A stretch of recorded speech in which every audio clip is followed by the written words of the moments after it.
just got in from a good practice outside. I thought it was good, and get ready to get our third down goal line and nickel out of the way and get back to red zone tomorrow.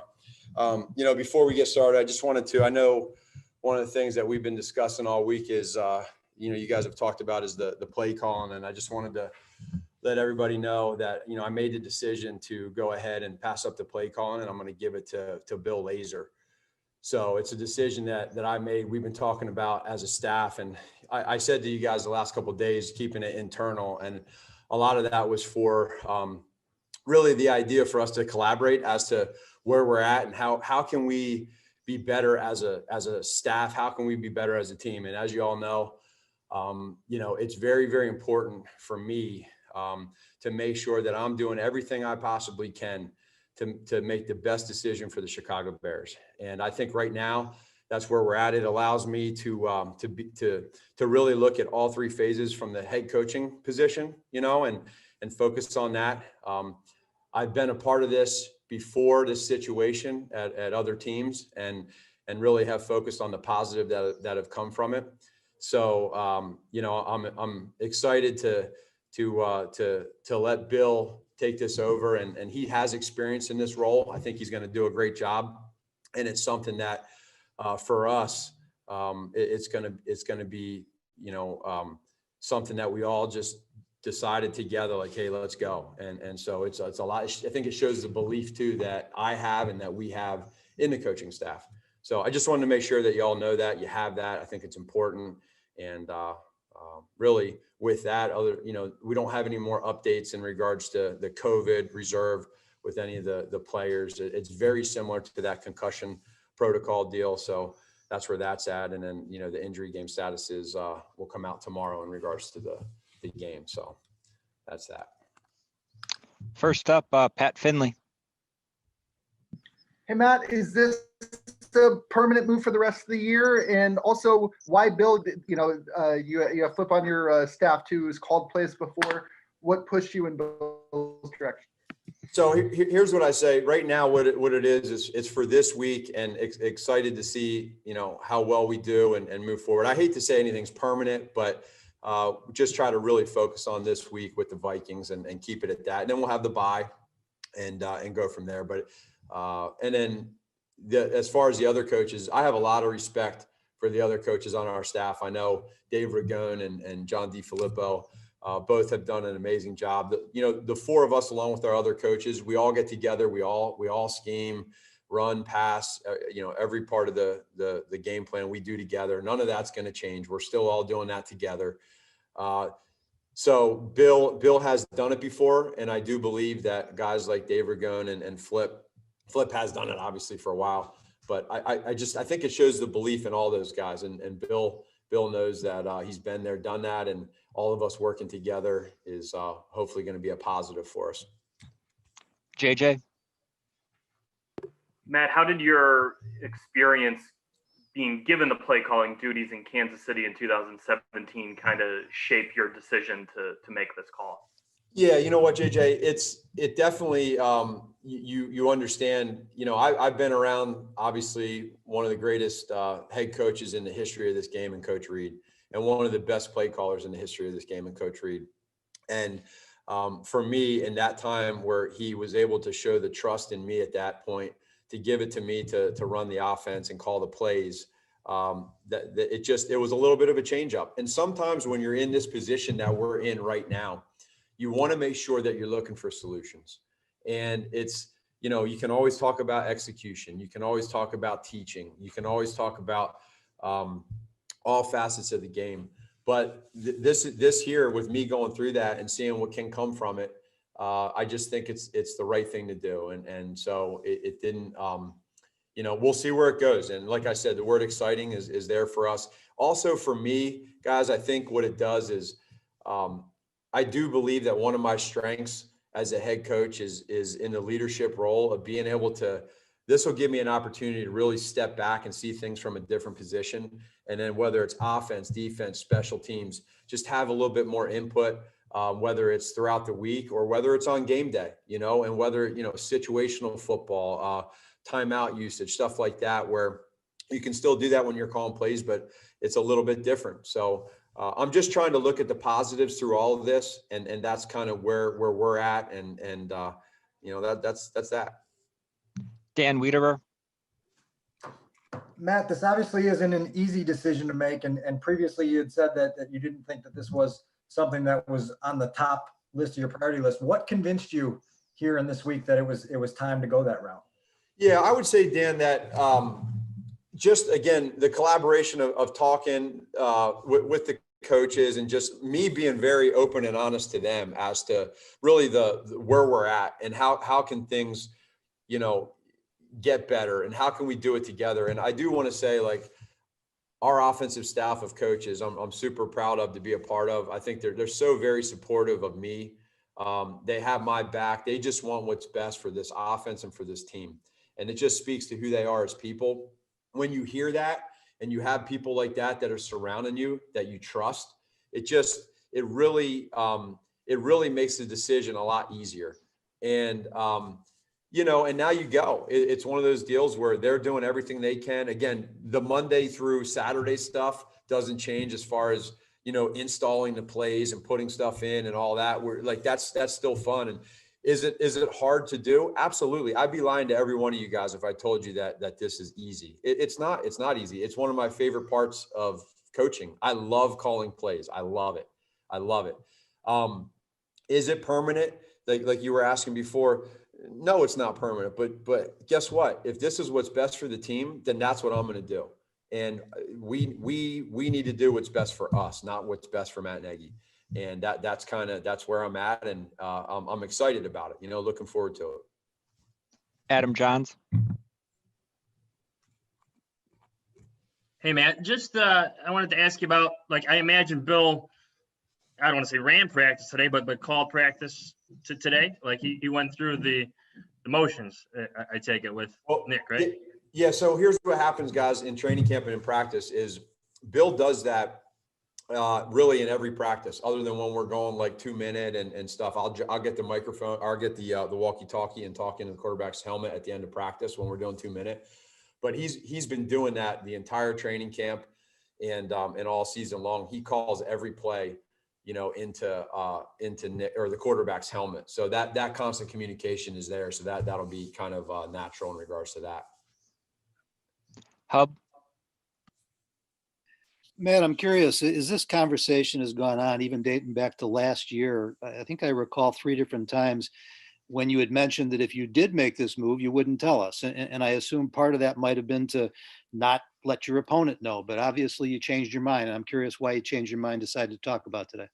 Yeah, it's a great question, Hub. I would say this to you, that for us, we were kind of working through a lot of this together. We talked through it. And then also there is a little bit, being completely honest with you, there is a little bit of the gamesmanship to it, right? There is that. So when coordinators are talking about tendencies, run pass tendencies and down and distance and personnels and all that, there's a part of that. And that's the part that I think sometimes is hard for some people to understand, that part. And that's why it's nothing personal towards anybody outside of this organization or anything like that.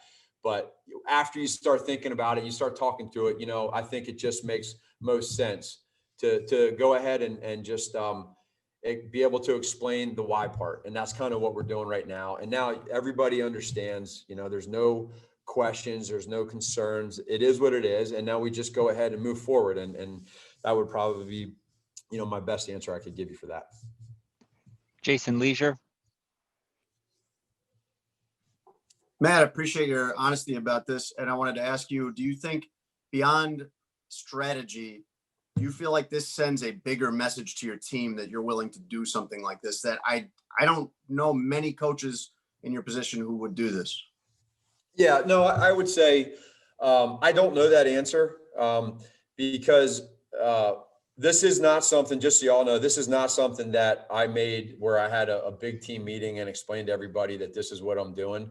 I have communicated it with some guys, and because really when it comes down to it, I think what's important to understand is no matter what, I want to make it loud and clear that these guys understand that when we're calling plays, We want to make these plays work. And there's a part of that too, where no matter what play you call, it's the player's job when you're out there to be able to execute it, play fast, play hard, and make it work.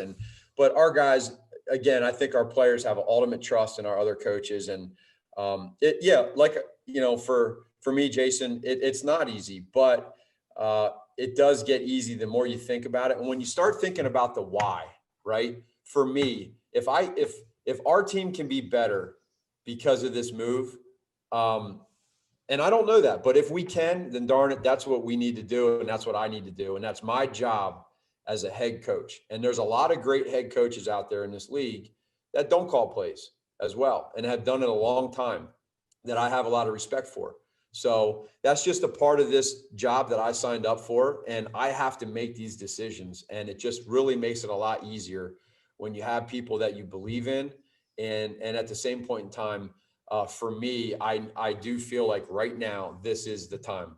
And I just wanted to be loud and clear and honest with you all so that you guys understand where I'm coming from and where we're coming from, really. Adam Hogue. And Matt, regardless of who's calling plays, I want to ask you about your wide receiver position. That's a position group that can easily get frustrated traditionally when things aren't going well.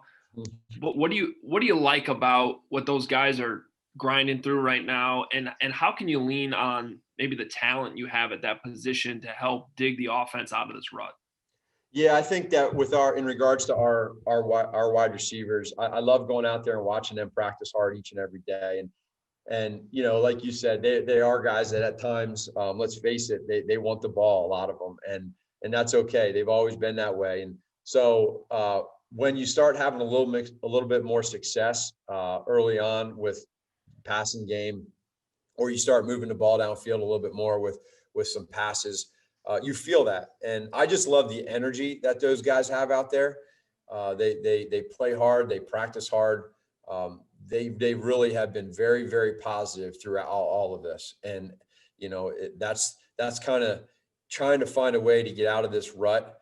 They're going to be a big part of doing this. Kevin Fishbane. Hey, Matt, acknowledging you can't predict how it's going to feel on Monday night, if you've at least thought about, when you're in the flow of the game, you've been so used to doing this now for a couple of years, just what that feeling is going to be like when you're not kind of in control of that. And then also being able to step back and be maybe more in control of other things in the game. Yeah. So for me, here's what I would say to that. Number one, I am type A personality and there is a lot of that control part to me that's never going to change. That's always me. But in that situation, what we're doing and how we're doing it, Bill knows and our coaches know that this is their opportunity and this is Bill's opportunity to do what he wants to do and call what he wants to call. Am I going to be able to be on the headset and say and try to help him on the front end? Hey, Bill, you might have 2 downs here. It might be you might be in 4 down territory here. I'm going to try to do that ahead of time so that he can know situation how to call a play. If there's hey, we're going to go for 2 here, I'll give him that heads up. Or hey, we're thinking field position. I can really just start to see it from that point of view. I can jump on, which I've been doing, but I can jump on with defense. I'll see things from that side. When the offense comes off the field, I'll be able to really get a pulse for as to where they're at, the defense, special teams. And it's a different angle, and it is going to be different. My week will be more different than it's ever been on Monday night than it's ever been. So far, up to this point, during the week, it's all still the same. Nothing's changed, in regards to what I do with teaching the plays, what I do with being out there at practice, all that stuff, the team meetings. None of that's changed. The first time it'll really hit me is going to be on Monday night. That'll be the first time. And again, it'll be different, but it's where we're at. A few more. Dion Miller. Matt, again, we asked the question, how does Nick's experience help in making a transition like this midseason? Yeah, it's a big part of it, just because you have a guy, and again, he has a relationship with Bill as he does with Flip and with Rags, but Nick understands, and once you explain to him and you talk to him as to why we're doing this, he gets it. And we had a really, really good conversation, Nick and I did, for a long time. And we just talked about where we're at right now and how this can help make us a better team. We hope. And for us, Nick is a big, I want to understand the why, and so am I. And we talked that through. And just like I'm telling everybody right now, once he heard the why part, it made sense to him. And that's what I appreciate. And now I'm going to be there and to continue to support all these coaches and the players. And again, for me, I do feel like that can be a strength of mine. Pat?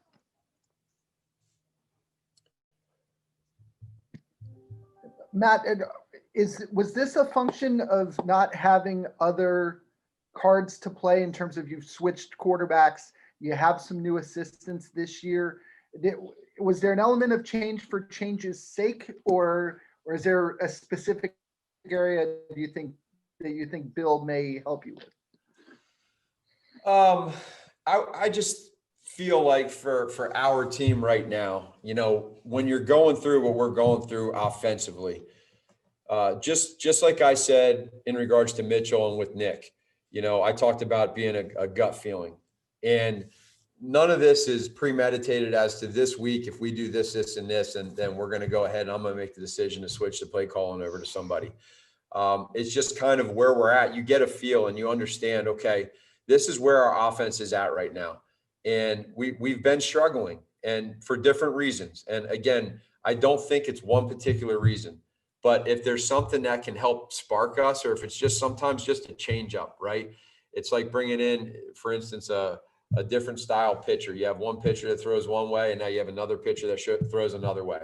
And sometimes change can be good in that regards. So again, none of it was for a particular reason other than we've just been struggling. And I feel like it's the best thing for this team.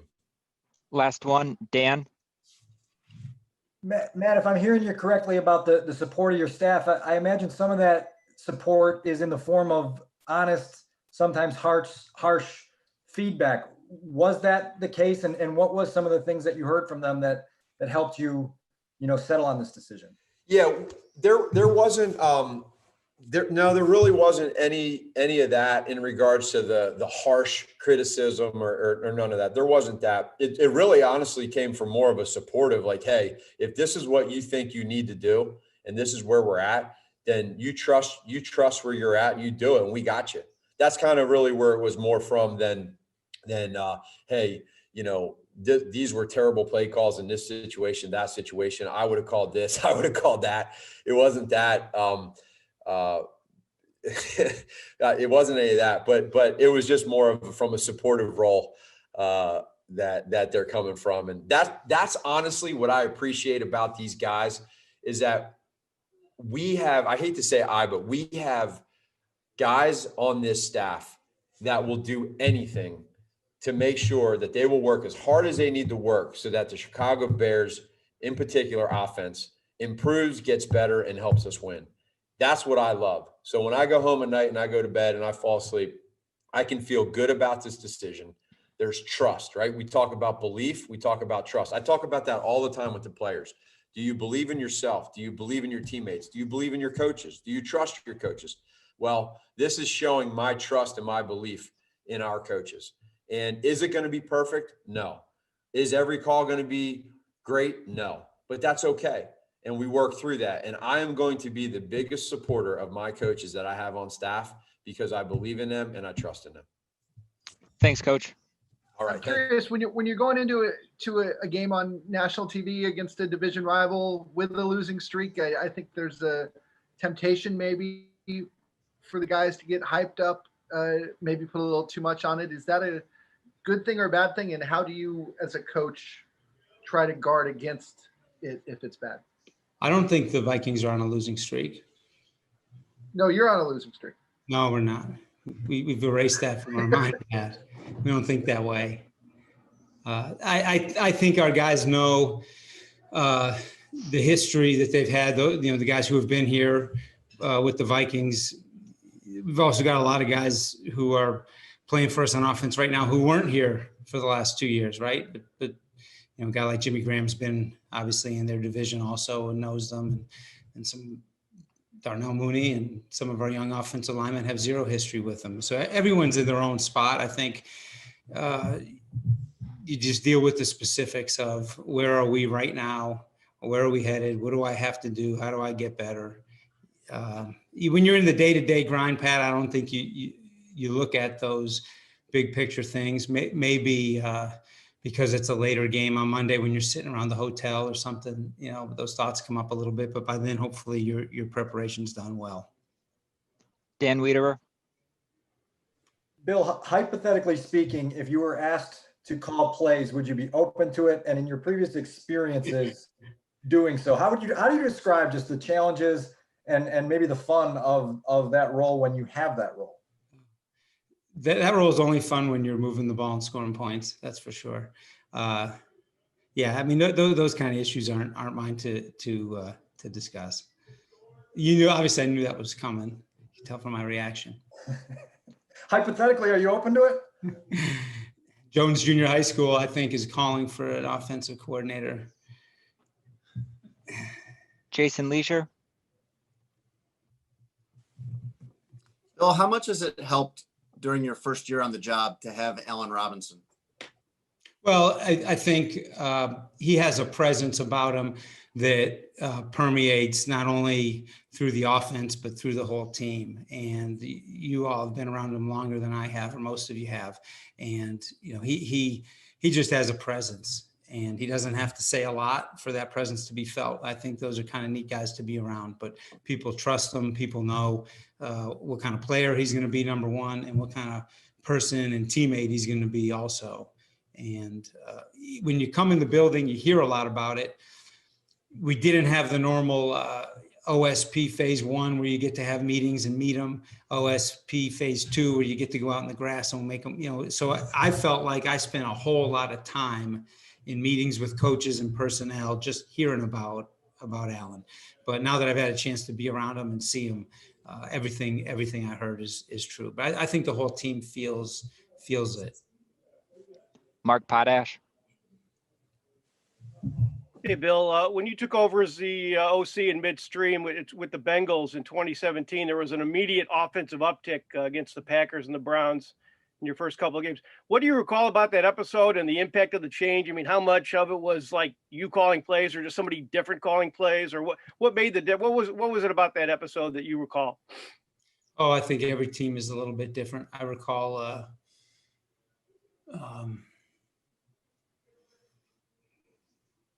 I guess I just recall the specific games. Really, it's hard to say what the big picture is, and I think every year that you're in is a little bit different. And I do think that was a situation where someone gets fired mid-season. I've been in a couple of those, and they're not fun.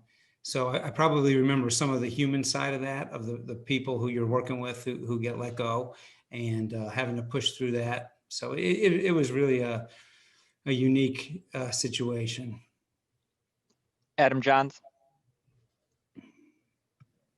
Hey, Bill, to kind of stay on this play calling subject for a little bit, like is this for Jones Junior High School again? It is hypothetically, but that when you did it, like just to go back when you were calling plays, like as a coach, how much does it kind of become, part of who you are, like the fabric of you, like the time spent, and like what was it like to have, to have questions about it, just going back to your time when you did it.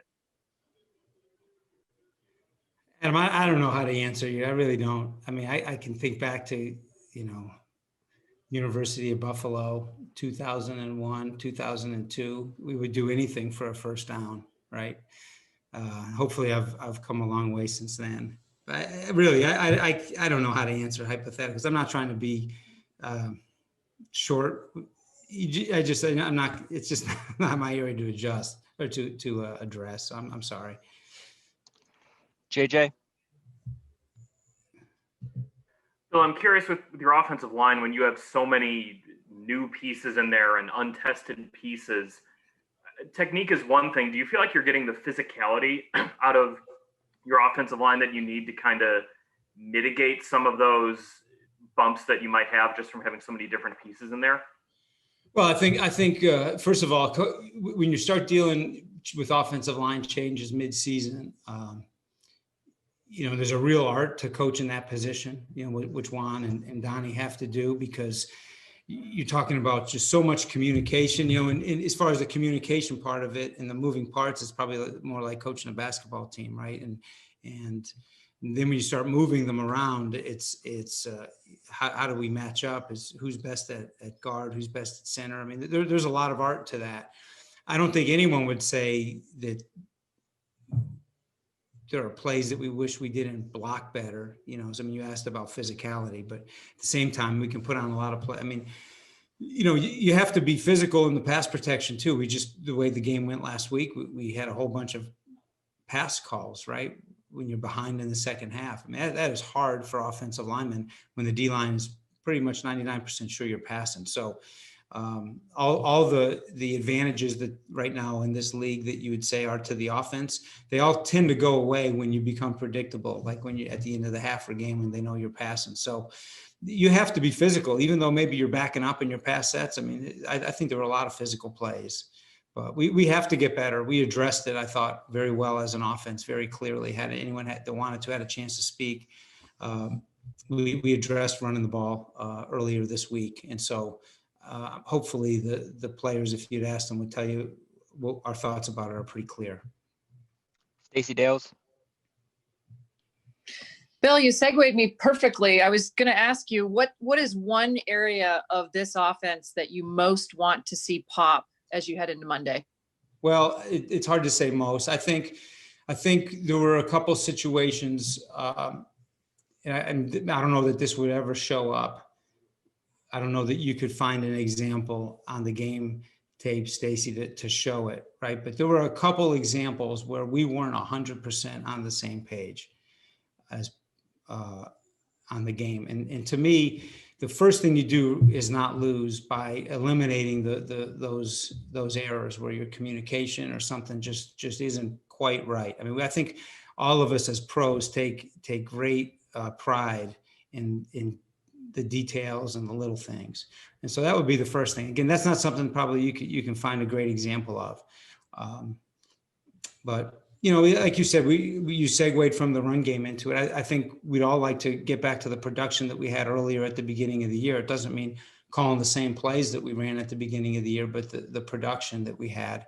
And it allows you, I think, to be in those situations where the defense doesn't know what you're doing. Thank you. Deion Miller.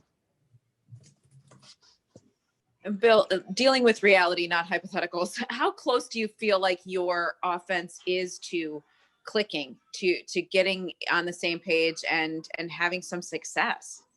The feel, right? How do I feel is not very good.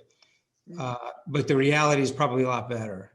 And I say that because I think we're many of us, maybe all of us, are at a very frustrated point right now. So how does it feel? I mean, it's not very satisfying when you put so much work into it and it doesn't produce like you'd like it to. But that's why over the long period, like over the long haul of being in this league, you learn to take the emotion out of it. We're human, so you feel frustration, but you got to remove that. You got to be analytic and scientific about it. You got to deal with the realities of, okay, what didn't go well and how do we fix it? You got to be solution oriented. And if you can get everyone in the room, players and coaches together, thinking that way, solution oriented, how do we get it better?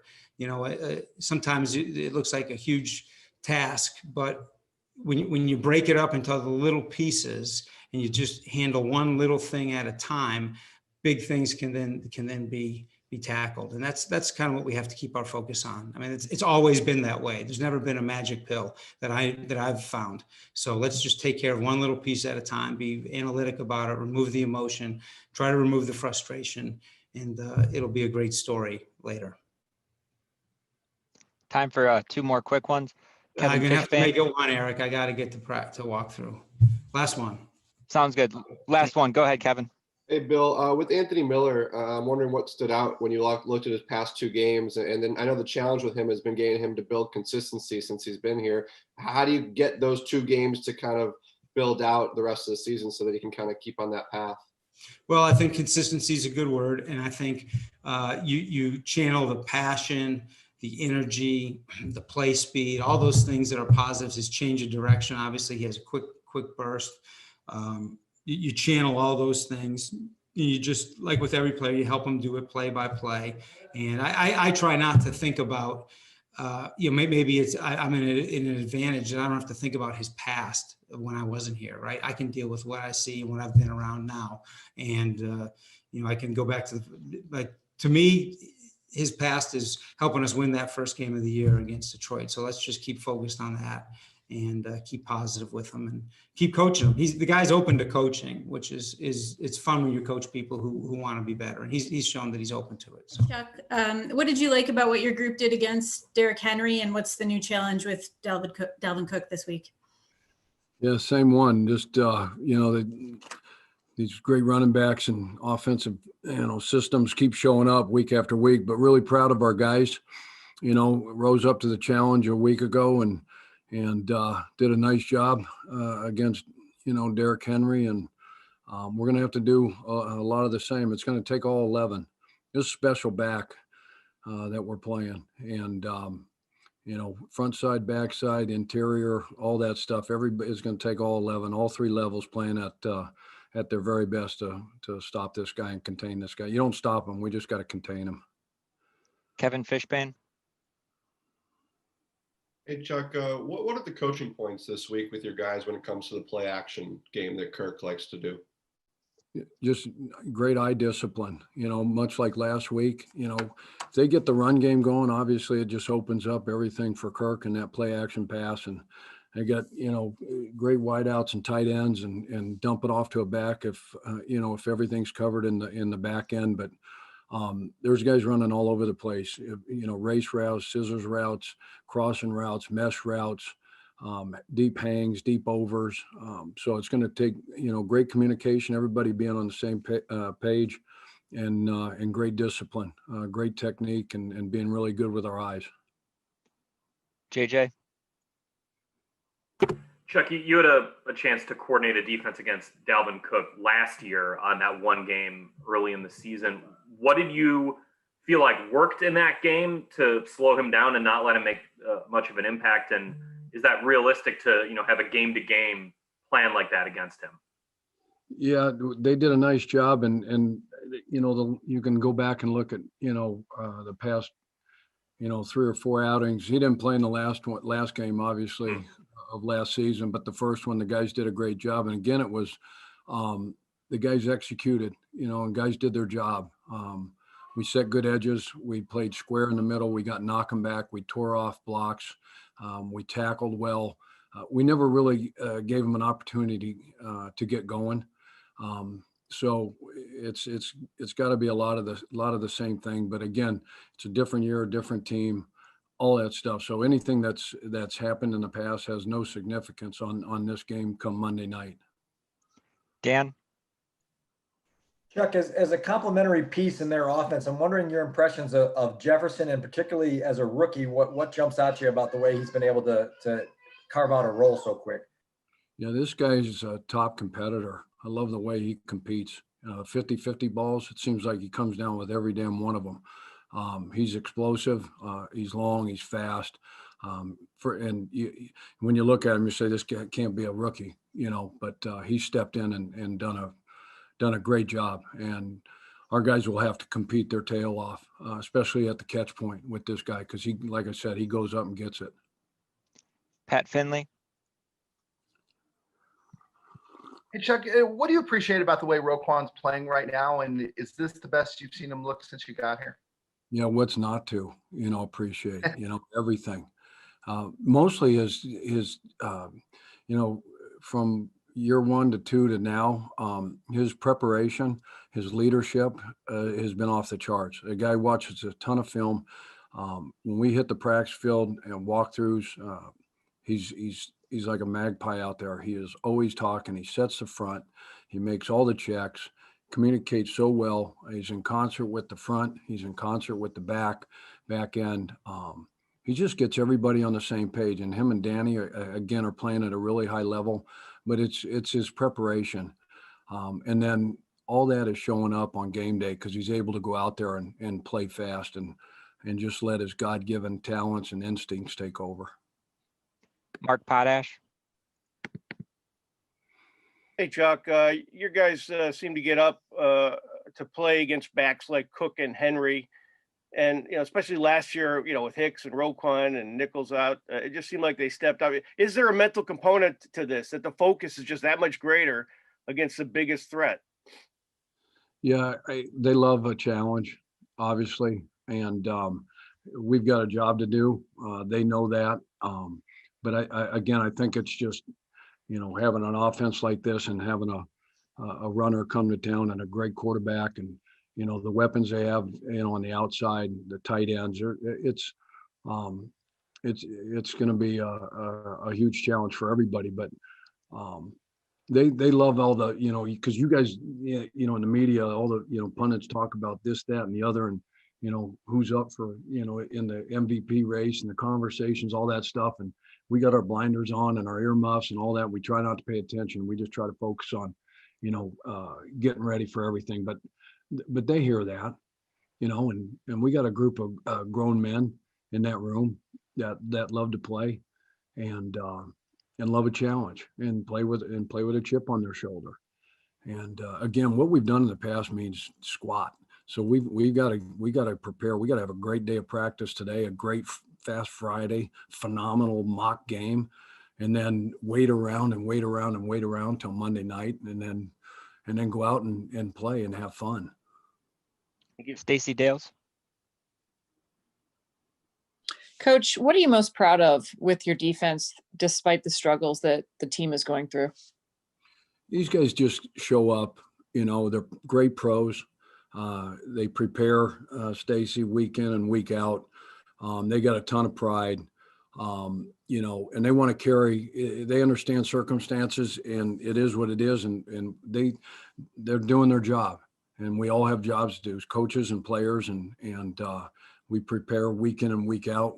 We're right in the thick of these things. And just the fact that, they're professionals and they hold themselves and they hold each other. They hold me, they hold all of us, accountable, to show up and make sure all of us are doing our jobs so that we can go out and play at a high level. Jason Leisure. Chuck, I know Roquan has had a couple of good seasons. He's only 23 years old. Are you seeing right now at that age sort of an arrival as him no longer really playing and being a young player? Yeah, I think that's over. I think this is now just an ascending, player that is going to do nothing but get better and grow, mentally. He's going to keep sharpening his sword, every single day that he walks in this building. And, with the level of play comes confidence. And that's at a high level right now. His confidence is off the charts. So I just think you're going to see a guy continue to progress and play really, really well. Couple more for Coach. Dan. Chuck, to the pride factor that you talked about, a few of your guys have talked about the need to try to create more takeaways more frequently. I wonder what your assessment is of that here in this most recent stretch and how to get that unlocked going forward. Yeah, we're talking about it ad nauseum, over and over, and we're practicing it. They do it individual, trying to, punch the ball out, intercept the ball. Takeaway Thursday is today. I know it's Friday in your guys' world. Today's a Thursday, and in our world because of the Monday night game. So again, we got to find a way to take the ball away, and we got to find a way to score on defense. And we've had we've got the one, we've had a couple called back, unfortunately, but we've got to create some short fields, and we've got to do that. And that's, again, something we've talked about and we stress over and over and over. Our coaches, assistant coaches do a great job. And it's not something you can swing the bat so hard you're in a hitting slump. You can keep swinging so damn hard and trying so hard that it just gets worse. I think guys just got to play and be in the right spots. And when the opportunity arises, you got to take advantage of them. We've missed some. You know, we had opportunity a couple last week, but we got to make good on those. Mark Grody. Hi, Chuck. Roquan Smith did pop up on the injury report yesterday as limited with a back injury. Did he do that in the game against Tennessee? You'd have to check with coach on that. Pat Finley.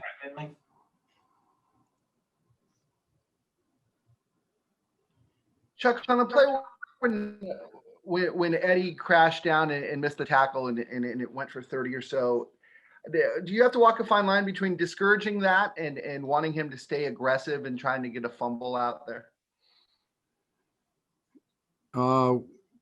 Is that the pass over the middle? Yeah, with Eddie Jackson. Yeah. With 11 from Tennessee.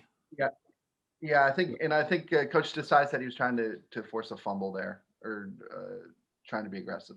Yeah, you're exactly right. You know, I mean, we got to get the guy on the ground, you know, at the same time, we just go back to, you know, the whole turnover deal, you know, and he's a unique guy that can, I mean, cause he's tackled really well this year. I think we'd all agree when you look at it, his whole body of work, but again, he's trying to make a play there, but we got to limit the rack and the yak, especially this week. So he knows that. Is that a case of swinging? Is that a case of swinging the bat too hard? Oh no, he's such an instinctual, you know, natural guy. I mean, that, you know, we needed more bodies around that guy too. He's a big dude. Last one. Dan, go ahead. Chuck, November Danny has seemed to be a little bit more active and on top of things than September Danny. I'm just curious how you've seen his season evolve and what your impressions have been the last few weeks with some really big time plays. Yeah, he's ascending. Again, that, you know, we call that pass play broke up to 84 down the sideline. We call that the O expletive pass. Begins with S, ends with T. Because right when you see it start to develop, you're like, oh, you know, and there you see him go chase that guy down and then get the ball off of Davis. I mean, phenomenal play, but he's ascending big time right now. And Mark does a great job with him. De Leon coaching those guys. He takes care of them. You know, he's taking care of his body. His weight is good. His mind's good. Everything's in the, you know, stars are lining up just perfectly for him, you know. And again, we got to go out and do it again come Monday night. But I'm glad he's where he's at. That combo right now is really, really good. And they're playing behind some studs, some big bodies in front of them right now, which helps. Thanks for your time this morning, Coach. Appreciate you guys. Have a good Friday. Eddie, what strikes you about Jefferson and the way he's been able to sort of carve out a role so quickly as a rookie? Just him, you know, with the 50-50 balls, you know, a lot of times when the ball is in the air, he's coming down with it. And to see that as a young guy, you know, that's something special, you know, for this early on in his career. And just the type of plays he's making, you know, it keeps, you know, defenders on their toes for him to be a rookie, you know, so you can't just go in just thinking he's a young guy. So you just got to take advantage of him.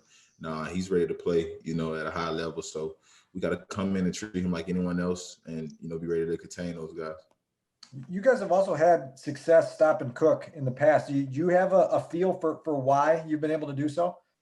Yeah, you know, just 11 hats to the ball. You know, Dalvin Cook's a great running back. You know, Derrick Henry was a great running back we faced, you know, this past weekend, but Dalvin's a little different. You know, he's a little more elusive, a little more power as well, you know, all mixed together. So it's just for us, you know, everyone got to rally to the ball. You know, if it's a screen and especially you see him get a dump off pass or even if a run, you know, you just got to be able to attack your gaps, you know, keep your eyes in the right space. You know, he likes to look for cutback lanes. If you give him a little space, you know, he can be gone in a second. So for us, we just got to continue to run to the ball. 11 has to the ball, and that's the emphasis this week is everyone to the ball. You know, especially when 3-3 has the ball in his hands, everyone runs to the ball. Pat Finley. Hey, Eddie, I jumped on just a little bit late, but I'm curious on the missed tackle on the long catch and run, what happened there? And is that a case of just trying to make too much happen right away? Yeah, exactly. We want to go in and create turnovers, especially this point in the season. Defense, we know we have to create turnovers. So that was kind of, my mindset. But, we got to always secure the tackle first. And that was on me. That's something that's easy to clean up, though. What is the fine line between trying to get a takeaway and trying too hard to get a takeaway? Just you don't want to press. You don't ever want to press. You just want to sit out there. You want to play your game, and sometimes they come to you. You know what I mean? And sometimes you just got to go out there and make it happen. So you just don't want to press, trying to do too much to create a takeaway. But like I said, at this point in the season, man, as a defensive unit, it's a lot of stuff that we have to do. We got to come out there and play. Like we have to create those turnovers. Chris Emma. Eddie, Coach Pagano referred to the way that Roquan Smith has been preparing differently this year, the way that he notices a film study, the way that he approaches kind of the leadership role. Do you have any specific examples or ways that you've observed Roquan kind of being a different guy this year? Just the leadership role, yeah, and especially in practice walkthroughs, he's over communicating. Just taking that that middle linebacker role on heavy. Being a anchor in the defense. He's taking that on a lot better this year. And like I said, like the leadership role. Going out there, being a leader, communicating. Talking and things like that, and just him in practice. Roquan has always been a guy. If you look at every film since he's got here, he's going to always be on a tackle, or if not making a tackle, a step away from making it. And that's what we love about him, and that's what he does best. Is he's going to rally to the ball. He has one speed, all the time, and like I said, he's going to be near that ball. If he's not making a play, he's going to be near the play. What do you think is motivating him? What do you think is making him put in that extra work in film sessions and really take on that role? What do you see kind of driving him this year? I feel like having to step up and play more. More packages. He's in there by himself. He's the only linebacker in there. So him having to step up and, take on different roles, and him and Danny, and also just learning and sitting behind Danny for the 2-3 years he's been here, and just seeing how Danny works and how Danny does things. So him just taking that and looking at that, observing that, and putting, some of those things into his own game. But that's what I feel is really helping. Couple more. Cam Ellis. Hey, Eddie, what do you remember most about that, touchdown against the Vikings last Monday night when you played them, and where does it sort of rank on your list of touchdowns you've had with the Bears? I remember they just kept doing the play, the 7 flat, they was doing that, hitting us with that repeated over. And I know they did like a motion trying to hide it.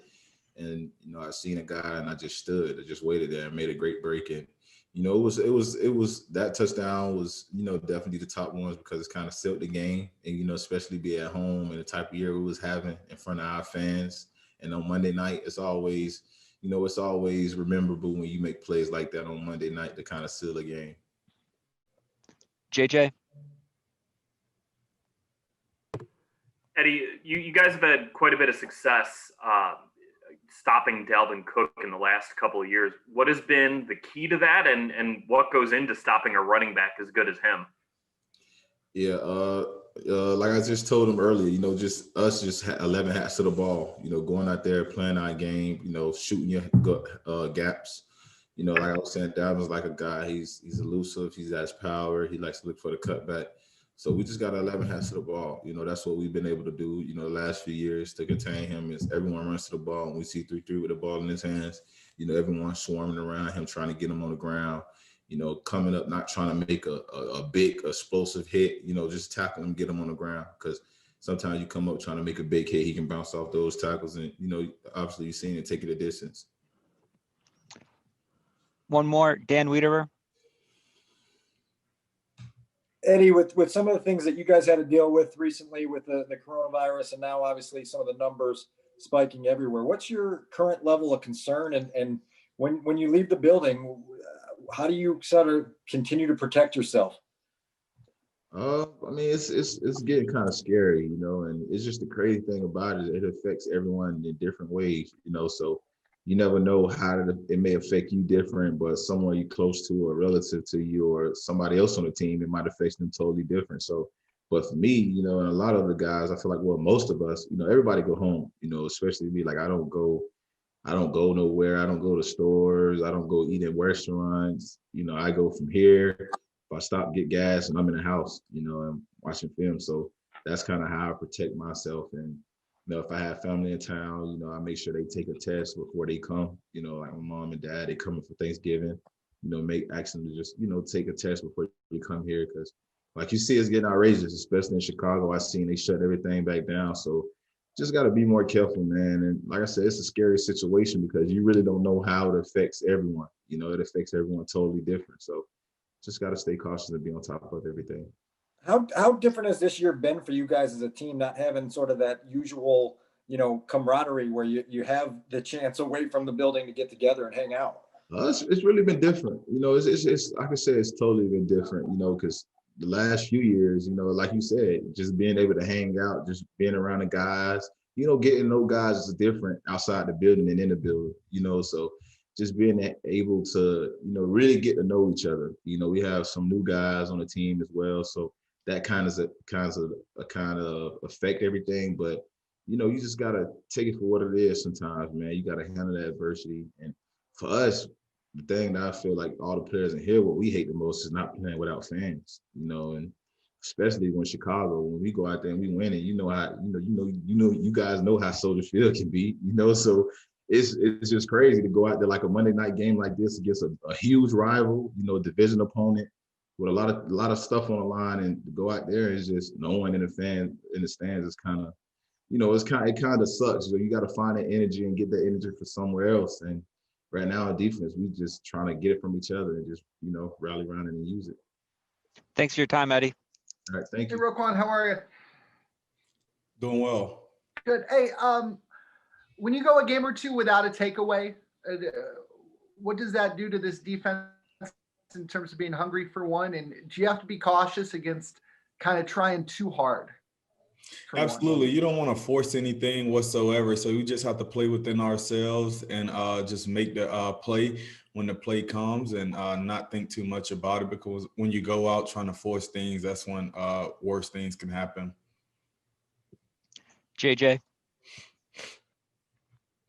Roquan, how much confidence can you guys as a defense take from the success you've had defending Dalvin Cook in the last couple of years? And what also, on top of that, what has started to go right for you guys as a run defense over the last couple of weeks? First, I think he's a tremendous runner, but it's just about the next game for us. We can't focus on what we've done last year, the year before, things of that nature, because they're a different team, we're a different team. So we just have to go in with the mindset, making the guys one-dimensional, stopping the run, because first and foremost, we know they love to run the ball. So we have to stop that and just look at the rest later. Colleen Kane. Hey, Roquan, when we were talking to Coach Pagano earlier, he was talking about your leadership and how he's really seen you take that to another level this year. In what ways do you think you've grown as a leader? I would just say my first and foremost leading by example, and then just being a little more assertive with myself and things of that nature. And it's just more so just about being myself out there, not forcing things, and just always trying to do the right things so my teammates can depend on me, knowing that I'm gonna do the right thing regardless of what the circumstances may be. Jason Leisure. Roquan, do you feel like you're coming into your own right now? I definitely feel like I'm playing a pretty solid year right now, coming into my own in a sense, but I feel like there's also room for improvement, things that I can do better or see even faster. So there's never a time where you're like content with where you are. So I never want to be that. I just want to continue to keep getting better and making each and every game better than the last one. Can I follow up on it? Go ahead. Well, what's it like for you watching film now? When you watch yourself now after a game compared to going back to your rookie year? For sure, it's a lot different year 3 than rookie year. Rookie year, you're not really knowing what to look at when you're looking at film, as opposed to now knowing what you should have did in certain situations, or saying, okay, if I get this next time, just knowing what I can clean up, as opposed to rookie year, wouldn't necessarily know, would depend on a lot more coaching. Chris Emma. Roquan, back in June when we spoke with you, you said you had a chip on your shoulder. You said you felt people were you out. Can you kind of update us? Just what's your mindset now, mid-November, with kind of what you wanted to prove this season, and what does it mean to you, the fact that you are playing at a high level right now and kind of proving a lot of people wrong? Yeah, I'm not really worried about the dollars. More so worried about myself and my supporters, and just doing everything that I can to make myself even better. And it's just about me each and every day getting better and just showing that I actually have it, which I know I do, and just keep getting better and keep trying to dominate each and every opportunity that I get. I understand that, winning in, team goals are ultimately one of the top motivators there. But personally, I mean, what do you feel like is motivating you, driving you individually this season? I would feel like it's me. I feel like it's just me within myself, being motivated by myself first and foremost. And then I feel like if I'm doing my best job that I can possibly do, then I feel like that'll put the team in the best possible situation. So that's my thing. Start with me, and then that's when the team comes. Because if I give my best, then I feel like I give the team the best shot. Dan Wiederer. What stands out to you about the production that Cook has had these last two games in the high volume? And is there a play or two in the film there that has jumped out at you when you've been watching him this week? The guy definitely runs hard. He's a cutback runner for sure. Guy runs very hard and don't go down very easy. He want to finish each and every run. So got a lot of respect for that guy, but I feel like we're up for the challenge. Feel like I play hard just as well. I know he put in a lot of work as well. So do I. So we're looking at it as a nice challenge for the defense, and we're excited about it. Another great running back coming to town. Any play that jumps out to you? No, he makes a lot of plays. So trying to single out one or two plays, but the guy make plays, and we'll try our best to eliminate that. And I'm very confident in that. Kevin Fishbane. Hey, Roquan, Coach Pagano was talking about eye discipline with the Vikings and their play action passing game. How is that something you can kind of practice and prepare for so that you're ready for it on Monday?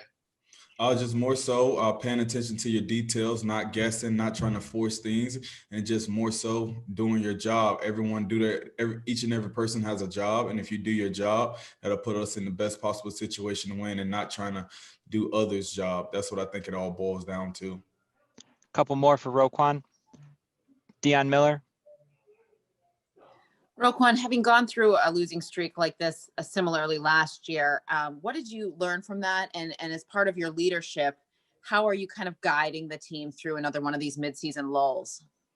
At the end of the day, it's happened before. We can't let this define us at the end of the day. And there's always adversity at some point in your life, some point within the season. So it's just all about how you bounce back from it and not being stuck in that place. So I think it's just a great opportunity to show ourselves who we are as a team after going through some adversity, and then trying to get back on the right track this week versus a hot Minnesota team. So we're excited, and I think we're very up for the challenge. Mark Grody. Hi, Roquan. I noticed on Twitter that you put up, especially in the mornings, a lot of like inspirational messages and things like that. Where does that come from? Is that from within you, or do people send you those messages? And what motivates you to do that? I just started with Instagram, honestly. Just felt like there's a lot of people who may see things from a different perspective. So I just try to motivate someone each and every morning that I can. And because a lot of people going through a lot of things that no one knows a lot about. So I just try to do my best, and, helping others, knowing there's others out there as well, and just always trying to give someone something to look forward to. Pat Finley. Roquan, do you guys have a sense of what's at stake Monday?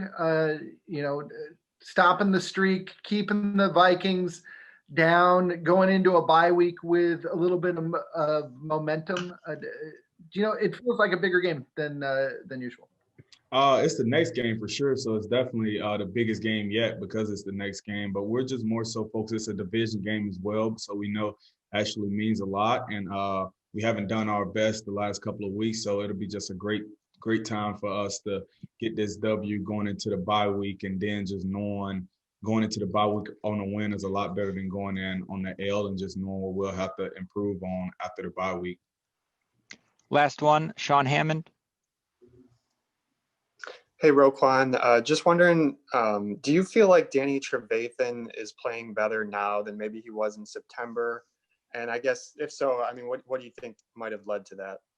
Oh yeah, I think Danny is playing at a high level. I think we're both are playing at a high level. And I'm not really focused on September or whatever the month may have been. I'm just more so focused on now, and he's playing some good ball right now. So that's all I can look forward to. Love playing next to the guy, and I'm excited that he's my teammate.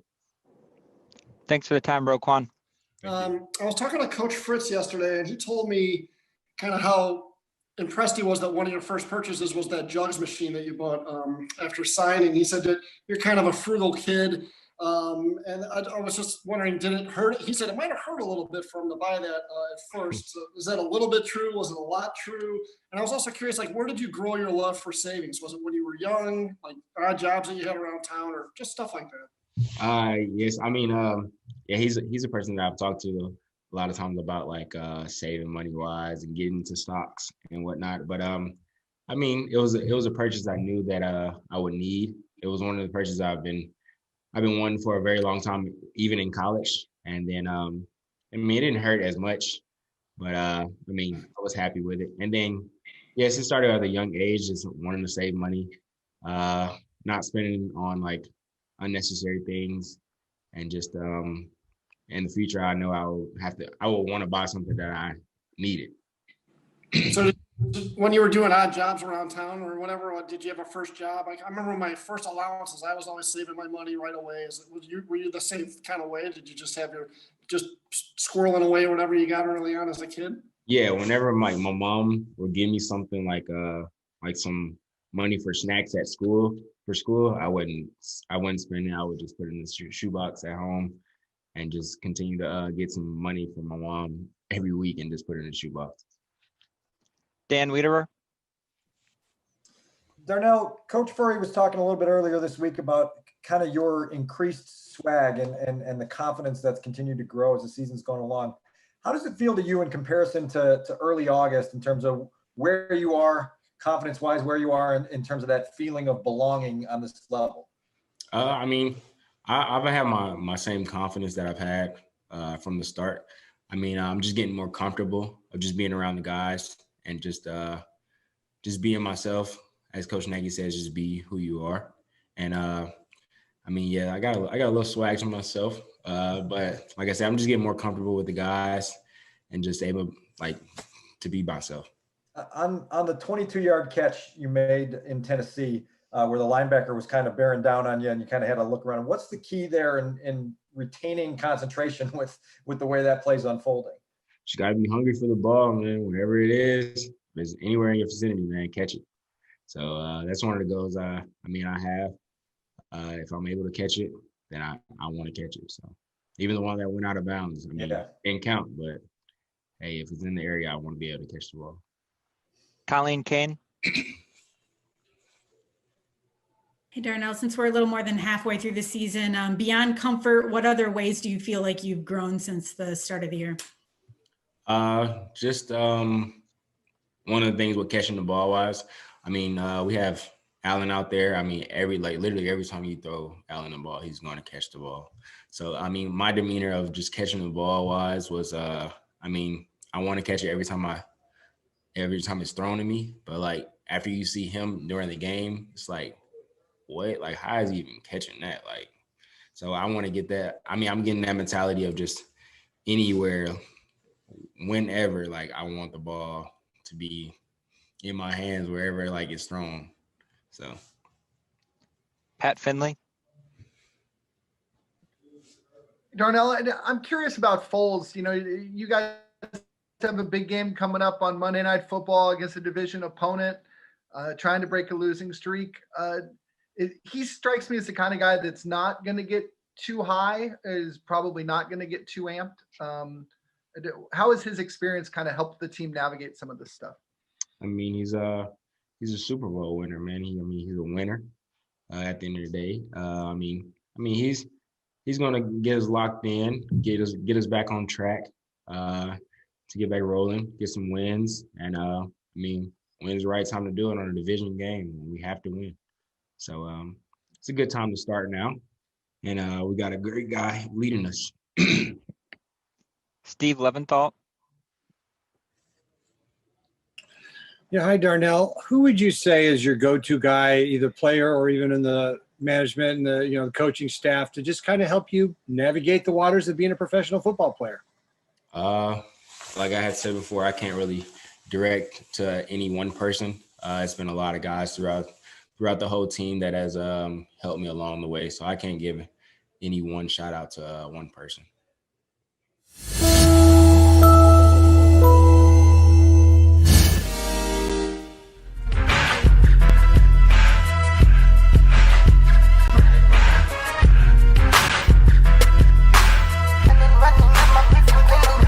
It's the freshest radio show in town. Feeling marvelous, I've been with Jerry Riles. It's the freshest radio show in town. Feeling marvelous, I've been with Jerry Riles. WCPT. WCPT. This the coldest sports show. You were getting the hour from 6 p.m. to 7. Chillin' with Lauren Cox and the man Marvelous. Shout out to Mr. Riles and the Italian style. You what sports is the only politic. WCPT. WCPT. It's the freshest radio show in town. Feeling marvelous, I've been with Jerry Riles. It's the freshest radio show in town. Feeling marvelous, I've been with Jerry Riles. Marvelous! Welcome everyone to another edition of the Rewind Sports 60. We're streaming live on Facebook, broadcasting from the world's famous studios of WCPT in the greatest city in the world, that of course Chicago, Illinois, in one of the fabulous neighborhoods, Jefferson Park on the city's north side. This is another edition of the Rewind Sports 60. It is the fastest hour in sports conversation, ladies and gentlemen. I am Jerry Riles, and of course, thanks to the 17th letter of the alphabet, Q, Quentin Demps. He'll be joining us shortly to talk about this Bears debacle. But that's Q, multi-talented. Of course, he played 10 years in the National Football League, 7 years with the Chicago Bears. But his side gig, his side hustle, his side hobby, he's pretty good with the music and rapping and everything. That was Quentin Demps. Get a chance to talk to him. And of course, ladies and gentlemen, in that song, you heard Marvelous. And of course, because he is the one, he's the only, he's the marvelous one, he's Dan Marver. What's up, Marver? How are you? Hi, Jerry. I'm the 13th letter of the alphabet. You know, our mayor called the Bears offense pedestrian. Oh, she did. I call it nauseating. And you know what's even worse? What's that? The next two games will be in prime time, so people have just eaten their dinners before the games against the Vikings and Packers. Oh my goodness! Are you kidding me? Yeah. Yeah. Monday night, the Bears. Monday night and then Sunday night. Yeah. Well, really, it was like unbelievable the first half. It was like I couldn't believe that they were so inept. And why couldn't you believe it? I mean, because they were even more inept than usual. It was a very challenging game to watch as a spectator, as a fan, yeah, you went to even as a leaves. broadcaster. Yeah, it was very, very challenging to watch this football game regarding the Chicago Bears taking on the Tennessee Titans down in Nashville, Tennessee. It was tough. With fans, they had too. Looked like. Yeah, they had fans in there, and hopefully they had the beer vendors out there, because I'm sure a lot of people, definitely here in the Chicagoland area, consumed a lot of ice cold beverages. And you're right, Marvelous. It got so bad that I actually had to take some time away from the game, which normally I don't do. Normally, it's very rare and very seldom that I walk away from a game. Especially Chicago, regardless if it's, the Bears, the Bulls, the Blackhawks, Sox, Cubs. I typically don't walk away. But I had to walk away from this one. I went out. It's a beautiful day in the greatest city in the world, Chicago, in the Midwest area, and I had to go out and rake the leaves, brother. I know. I texted you after it went 17 zip. Yeah, we can't read what you said in your text. No, I left Not on the air, at least. I put the hyphens in. We want to hear from you. 773-763-9278. 773-763-WCPT. Lauren Cox is on assignment, as they say.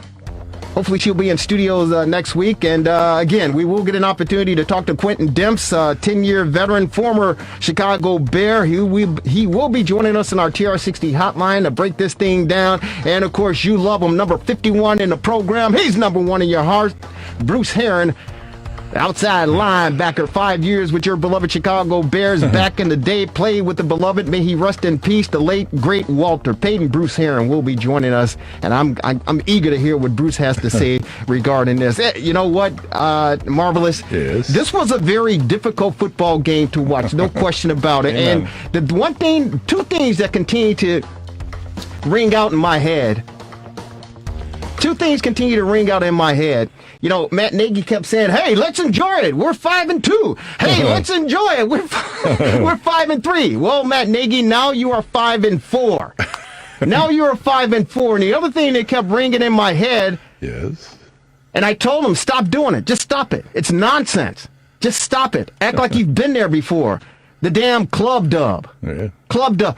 I guarantee you, Marvelous, they're not doing club dub today, buddy. Nope. No club dub on the plane heading back to Chicago. Cut it out. It's ridiculous. 3 straight losses.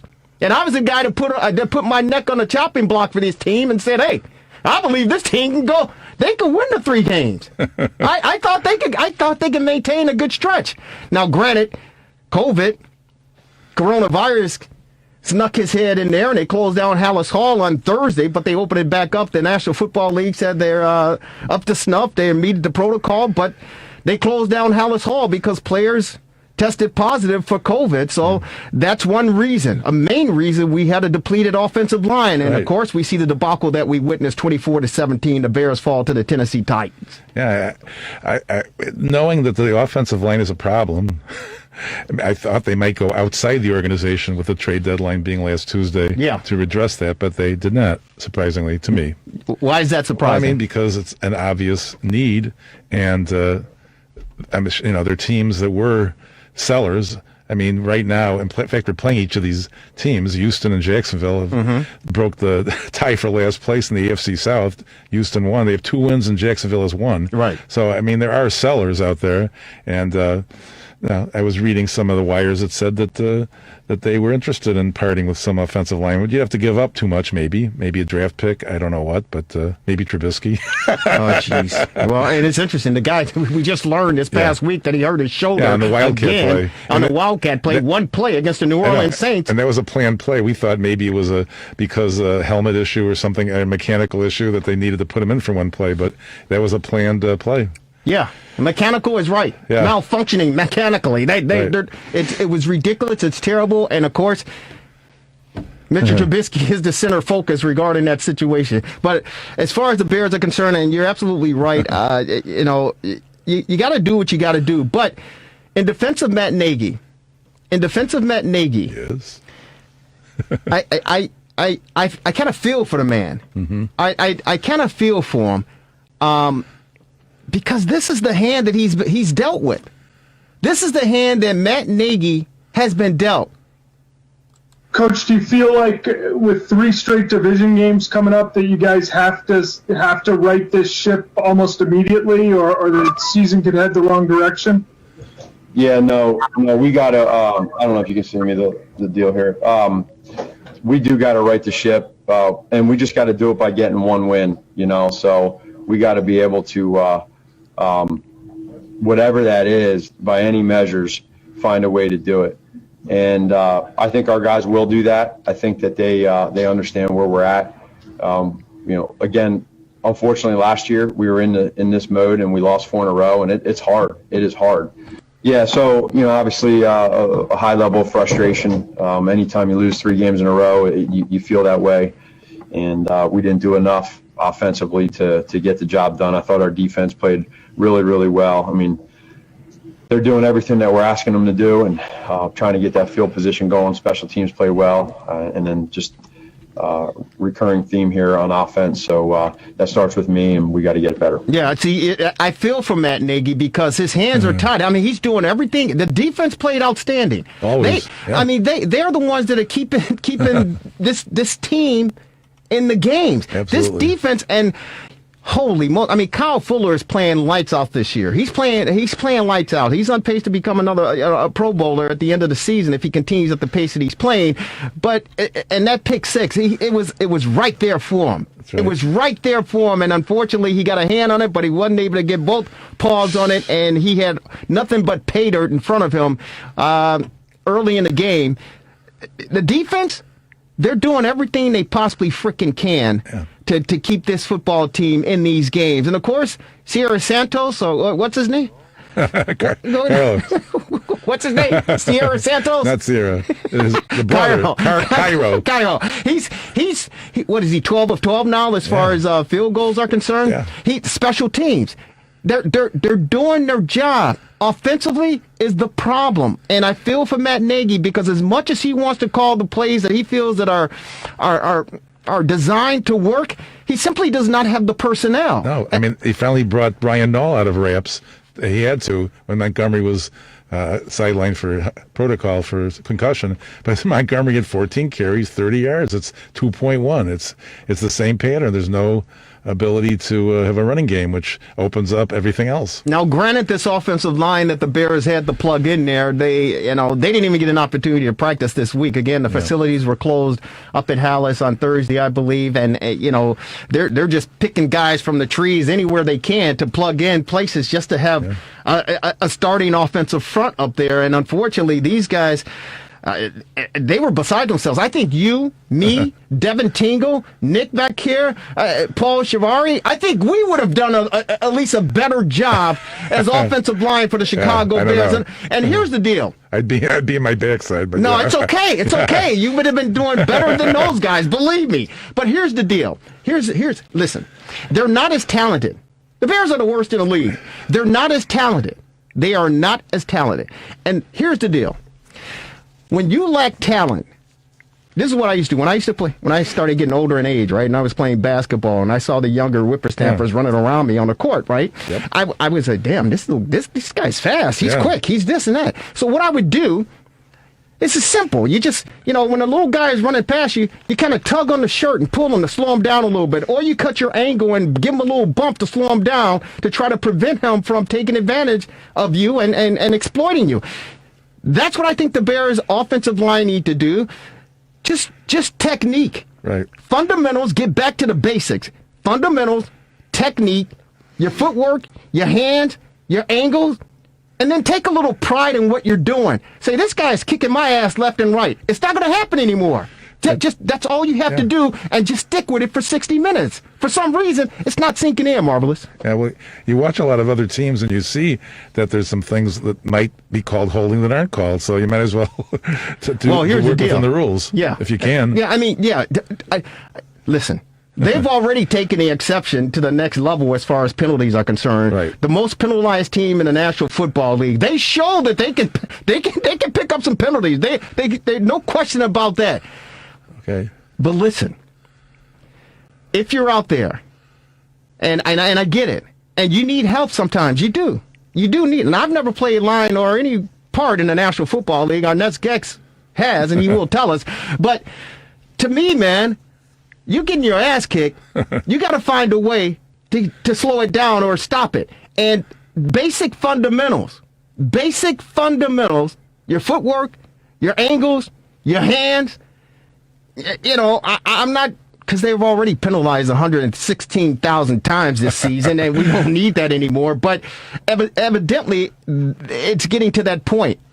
And I point the finger at the coaching staff. Again, I feel for Matt Nagy, but some of these things that are happening in the football games, you gotta iron it out. And I get tired of hearing it. Well, we gotta watch film. Yes, I'm tired of the film deal.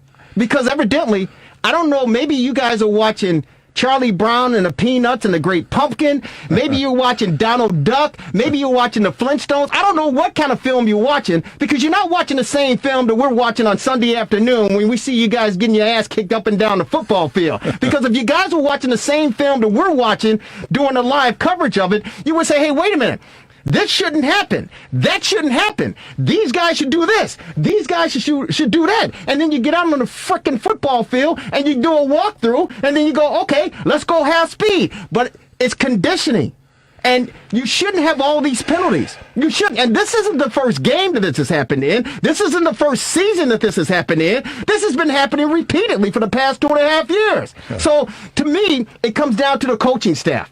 It comes down to the coaching staff. And I understand the players have a role to play in this as well. I understand that the players have to execute the plays that are put in front of them. But if they're not doing it, as a coach, you got to say, wait a minute, numbskull, knucklehead, listen, get your hands up, move your feet, get this done, and do that. Or you're going to be on the bench, or you're going to get a pink slip, and you're going to be out of here. Yeah, it's simple. Well, today they only had 5 penalties for 35 yards. Maybe they should try harder and push the envelope even. Folks, we go out to the DR60 hotline. I love this guy. He is fantastic. He's a part of the Rewind Sports 60 family. He's a former Chicago Bear, 10-year veteran, former 10-year veteran in the National Football League, known as the 17th letter in the alphabet. He's on our TR60 hotline. Q, Quentin Demps joining us. Q, what's up, man? How are you? Jerry, what's good? What's up, Marvelous? Hey, how you doing? You're quite a rapper. I didn't know that. Are you gonna be get some rewards for this? I don't know, man. I just create music. Okay. Very good music. You lead in. You open up the show, brother. So good stuff, good work, and keep it up. And we're looking for some more stuff. Before we get into the Bear game, who's the other cat on the soundtrack with you? Oh, a guy named Mac Buddy. Mac Buddy. So Mac Buddy, does he? Let me say this because my good friend Dr. Gerard McClendon's been wanting me to ask you this for quite some time. Does he say sports is the only politic? Yeah. Yeah. Sports is the only politics, Marvelous. Really? Marvelous doesn't want to really talk about politics right now. Let's talk. I don't care. What do you want to talk? What do you want to know? No, it's very. We want to know if the dude that just lost, if he's gonna, barricade himself in the White House. But that's another time for another show. Right. But yeah, hey man, great stuff. But as far as this Bears debacle is concerned, they fall 24-17, and now they're 5-4, and right now they're looking up as far as trying to get in the playoff race. What is your assessment from what you were able to witness earlier this afternoon down in Tennessee? Jerry, I'm a defensive guy, man. So I'm going, man. I think it's back to the fundamentals, like you said, man. We did a poor job of tackling, man. We gave up too many big plays, man, when we needed to stop the most, man. And my guy Eddie Jackson had a bad day. It just wasn't a good day for him. The offense is gonna be the offense, man. They're gonna be inconsistent, but on the defensive side, we gotta be consistent every game. Like we can't give up big plays like that, man. We know what kind of offense we got, so we gotta keep the big plays off of us, especially if they come from tackling, like missing tackles. Like we gotta just tackle a few times, man, and minimize some of those games, man. So I didn't like the way the defense played today. Yeah, there were a couple plays, Q, that the defense kind of got shook up. I think it was the big play A.J. Brown that made for the touchdown. That was a huge play, but I think he also had another catch, and it was a 38-yard gain, I believe it was. But the fact is, when he made the reception, he picked up, I think, an additional 23 yards on the play, and he juked. Yeah. He juked half the defense. I think Kyle Fuller was over there. I think your boy Eddie Jackson got juked out of his jockstrap. I was like, damn. I mean, he had 4 receptions for 101 yards. Yeah. I mean, he go ahead. Like, because say what you want about the offense, they scored 17 points in the fourth quarter, Jerry. That is true. 17 points in the fourth quarter, man. So on defense, if we stop them like at least twice, 2 of those touchdowns, we might win the game. Well, if we tackle a little bit better, we might win the game. It won't be 7 points; it'll be 3 points instead of. If we tackle a little bit better. So I see it like that. You know what I mean? Like, I don't think we played really good on defense. So what are you saying? Are you saying that Danny Trevathan and Kyle Fuller and Khalil Mack and Akeem Hicks, all those guys are saying on the plane ride back, they're looking at each other and say, "Hey, man, we understand what our offense is like, and we know that they're behind the 8 ball, and we got to try to bail them out. We didn't play as effective as a unit that we're capable of playing." Is that kind of the conversation you would suspect that they're having now? Not at all. What kind of conversation are they having? We need some help. The defense. I'm talking about the defense. Yeah, I know. We need some help, but again, this is me. This is my perspective. I feel like that defense, should be more about themselves versus like. I'm not saying they point a finger. I'm just saying, like, I'm sure the guys that are in the trenches feel like, if the offense give us a little bit more, we'd be fine. But I'm on the outside looking in. What I see is like, bro, the fundamentals, man, just tackle. And you guys just tackle and keep the big plays up off you, man. You guys would like it'll be 17-17 before we know it. The backbreaker, that's just how I feel. Yeah, I think the backbreaker was the fumble recovery. Honestly, that made it 17-0. That where they were in Titans territory and they gave the ball up and it went the other way for 63 yards. Desmond King the second. Mm-hmm. That was when it was time to rake leaves. Oh, jeez. So Q, are you saying basically not that they need help on the defensive side of the ball, they need help as a whole team, as meaning that the offense has to supply some type of support, some type of help to pick up their phase of the 3-phase game that's being played. Is that what you're saying? Absolutely, but Chicago Bears are known for defense, man. We can't sit around and just be like, oh, with offense got to do better. We got to be the shutdown defense. We know we are. Like we gotta be that every week. There's no except we can't be inconsistent. They can be. That's just because that's gonna be them. We got to be dominant every week. We're on with Quentin Demp, former Chicago Bear on our TR60 hotline, former 10-year veteran of the National Football League, talking Bears fall to the Tennessee Titans by a final score of 24-17. Their third straight loss, looking up with the 5-4 slate in the NFC North. How long, Q, before the defense? I mean, because here's the deal, and I hate this phrase, but it's true. These professional athletes are human too, right? I hate when I hear that phrase, but it is true. At what point during the season, man, do these guys on the defensive side of the ball start looking side-eye, whether it's at Nick Foles, whether it's at the offensive line, whether it's the coaching staff, because, these guys they're playing their asses off. They really are. I mean, and Akeem Hicks is balling out there. Khalil Mack got the Tannehill, a couple times. I even think that they missed a late hit that Khalil Mack put on Tannehill. At what point in time during the season, if this thing continues to snowball, does the defense start looking at these guys and say, hey, man, what can we do? What else can we do? Right around Thanksgiving, to be honest with you. Right around Thanksgiving. If something don't start, if you lose division games like this, it's gonna be some smoke in the city. It's gonna start. It won't be because they got a good locker room, so it won't be blatant, but it's gonna, you'll start to feel the tension on the sides. It'd be like, bro, come on now, y'all. It's getting too late in the season, like, it's still kind of early.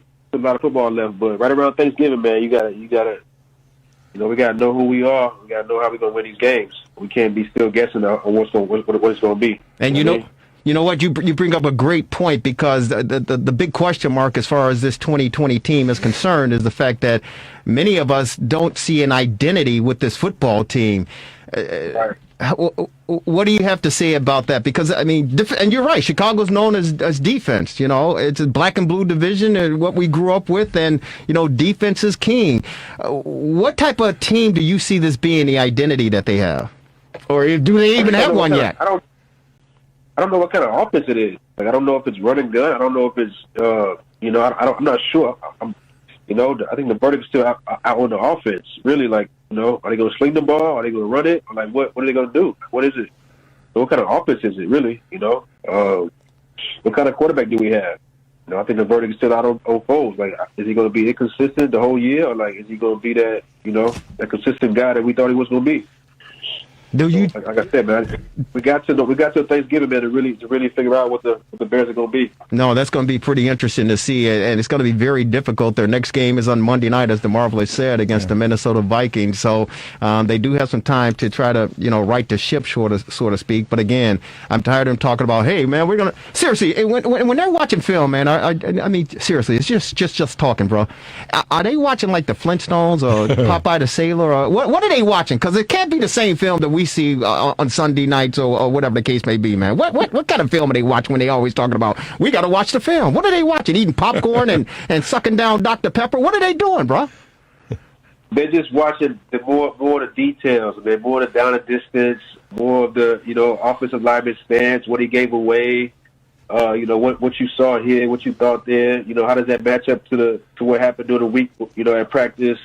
Just stuff like that. Like, it's more to it than play versus play. It's like what are the giveaways? What was this? What was this hit? What was this? You know what I mean? So it's just like a lot of the details are being watched. You know what I mean? To see what they saw, what you were thinking here, and stuff like that, man. Because like you said, we are humans. Like so stuff comes up during the game where we're like, oh wow, I see why you did that. I know that may have hurt us, but I see why you did that. That was actually pretty smart.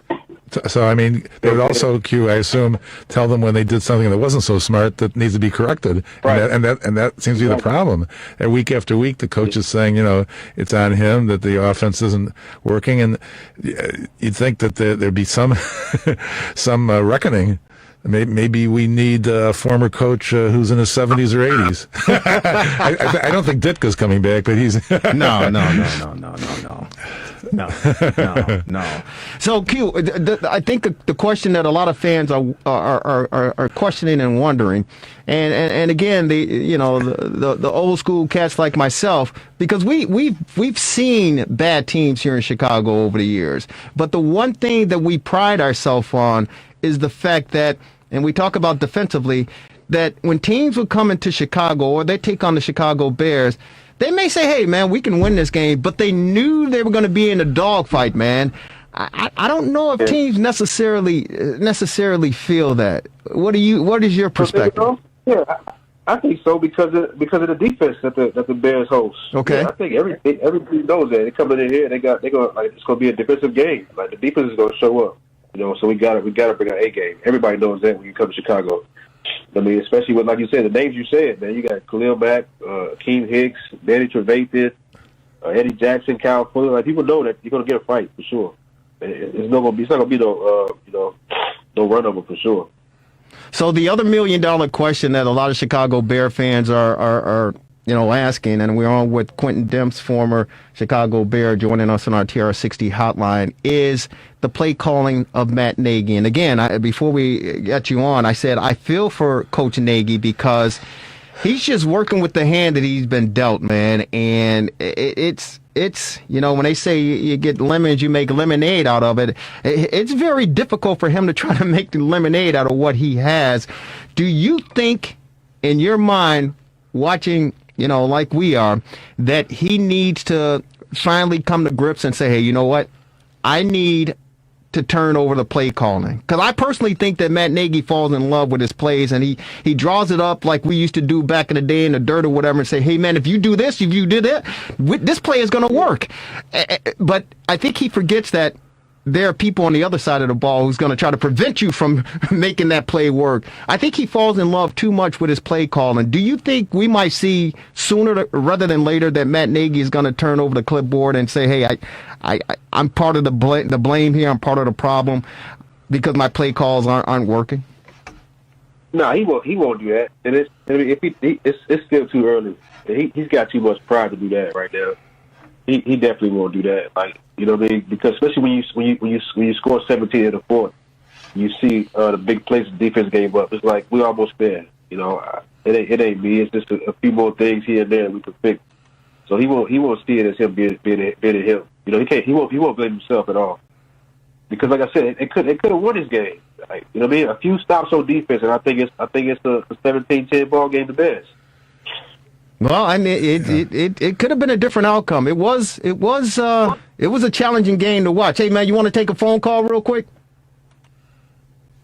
Yeah. Let's go out to the phone. Tommy is on our TR60 line. Tommy, Say hello to Quentin Demps, former Chicago Bear. First of all, I just want to say hey to Quentin, and I appreciate you, your loyalty, and I am a Chicago fan to the day I die, but facts are pretty much facts, and the fact of the matter is that all you need to know about the Chicago Bear organization is the fact that they passed upon a kid who's two-time MVP, Super Bowl champion, and then you want to now turn around and say the coaching is play calling and stuff, but your plays can only be ran by the kind of talent that you got, and it's not saying that we don't have talent, but come on, guys. At some point, the defense is the only reason why I watch.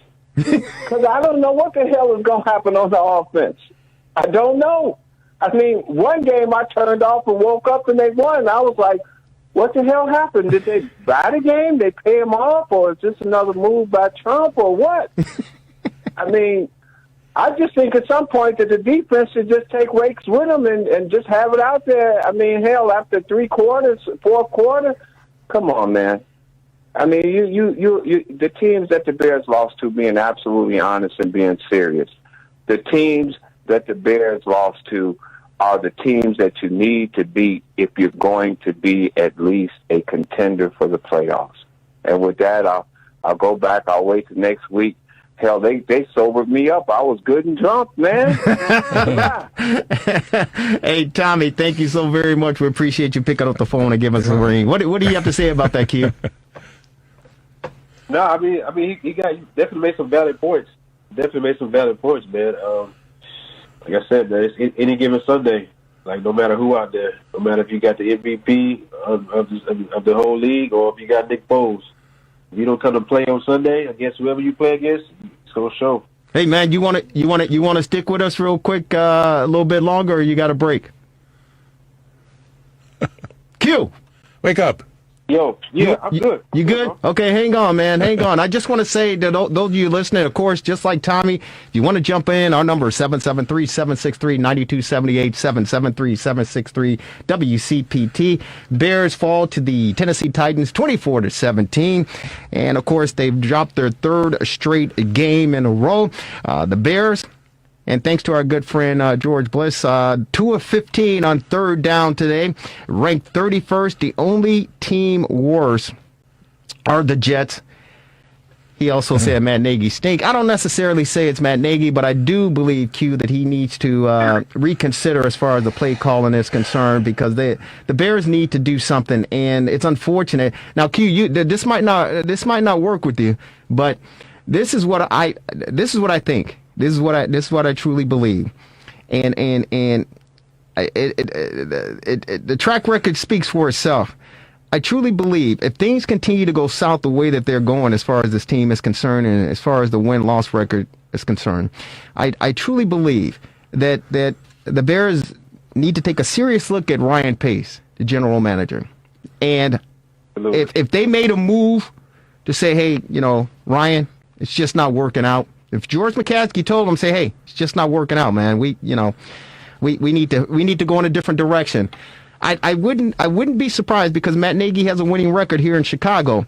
I wouldn't be surprised if Matt Nagy lobbied for himself to be dual general manager, coach of this football team, because I think Matt Nagy feels that he can make better personnel selections, whether it's in the draft or free agency. I think Matt Nagy feels that if he made the selections and the choices to bring in the players that he feels can run his offense, to run the system, I think he feels that he can execute those plays or have those plays executed, and I think he will get the results that he's looking for. Jerry, doesn't he have input?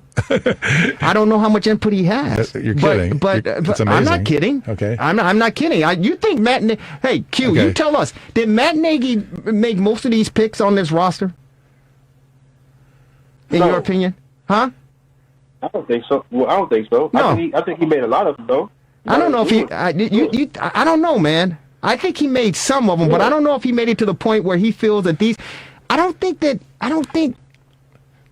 I just don't think that he made some of the selections that were made. Yeah. I think with this kid, this Cole Kmet, I think he had something to say about that. I think that kid Mooney, I think he had something to say about that. But overall, I don't think. I'm just thinking of non-sports organizations from my own experience. That wouldn't make sense that the manager would not have input. And only the general manager would, let's say, in a regular organization. And I agree with you. I agree with you. But I can't say that I don't think that Matt Nagy, and let's bring in Bruce Herron, who's on our TR60 hotline, because these guys played in the league. Bruce, say hello to Quentin Demps, Q, on our TR60 hotline. Q, say hello to Bruce Herron, former Chicago Bear as well, number 51 in the roster. He's number 1 in our hearts. Say what's up to each other, fellas. Hey, Q, how you doing? This is Bruce.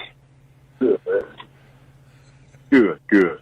Hey man. I'm sitting there listening to you guys, man, talking about whether Matt Nagy has any input in the drafting or building of the manpower with the Bears. I tell you one thing: if he doesn't have any input, then the organization is doomed to fail. I mean, you're talking about the head coach. He brought in the system, and he's got to have players to fill in his system. And if the general manager is actually making all those picks without the input of the head coach, then everything falls on the general manager. And I really don't think that's happening. I really don't think that's happening. I just think that I really think that it's just the talent evaluation is got to be a problem. Because I mean they've got too many players that just don't fit. They just don't fit. Look at the offensive line, man. The offensive line has been, even before the injuries and the COVID interference. I mean, the offensive line was not very good. Mm-hmm. And it's just how do you go into a season time and time again with an offensive line that just doesn't perform well? It just doesn't make sense to me. And see, that's the reason why I posed the question, gentlemen, is the fact that and I'm giving Matt Nagy the benefit of the doubt, but I just can't see we know that Ryan Pace is not a very good evaluator as far as talent is concerned. But if you're now saying that Matt Nagy fits in that category as well, like you said, Bruce, it's doomsday as far as this team is concerned, because if you got two guys that can't evaluate talent on the highest level, we're in the worlds of trouble, man. It's not only the two guys, but it's also the scouting organization. I mean, they've got a scouting team. They've got more than one guy that's doing the scouting of these players, and they sit in the meeting room and they evaluate talent, and and they look at players perform in college and perform with other teams, and they not only their draft picks but also their free agency picks. You just got to wonder. I mean, what the heck is going on in the evaluation room? It's not working. Something's not working. Q, Quentin Demps, what do you think? Or is it coaching? So we let a one quarterback mistake tag Ryan Pace as a bad evaluator. No, it's not that. That's the most profound one. That's the one that stands out. But you got a tight end that he selected. You got a tight end that he selected in Shaheen, who I don't even know if he's still in the league. Tariq Cohen, that was a blessing in disguise. But I mean, some of the picks, and then to sign these offensive linemen that he signed they're suspect. They are suspect. Robert Massey Jr. Hey, listen, God bless you, but I don't know if he's an all-pro caliber type of offensive lineman. Cody Whitehair, I think he's serviceable. Jay Leno Jr. or Charles Leno Jr., whatever you want to call it, I don't think that he is a Pro Bowl caliber offensive lineman. And so when you talk about the evaluating of talent, and you're going to give these guys contracts, long-term contracts, you're saying to us that, hey, these guys are going to be pulling the sled to get us to the next level, and it seems like that's not happening, bro.